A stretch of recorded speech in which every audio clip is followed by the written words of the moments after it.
Ba't kumakain ka ng dahon, ha? Yan guys, si Machi. Ayan mga kabukalbo si Machi. Tapos yung sa dulo, kita nyo. Chismos ang palakat.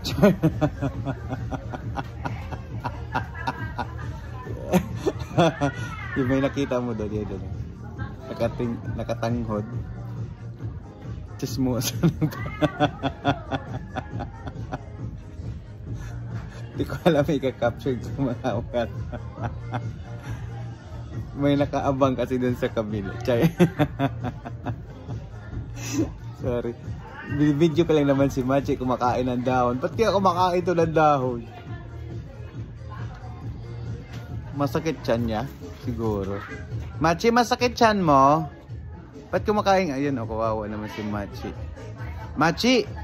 Ba't kumakain ka ng dahon, ha? Buntis naman ba ikaw? Ha? Hoy, buntis na naman ba ikaw, Machi?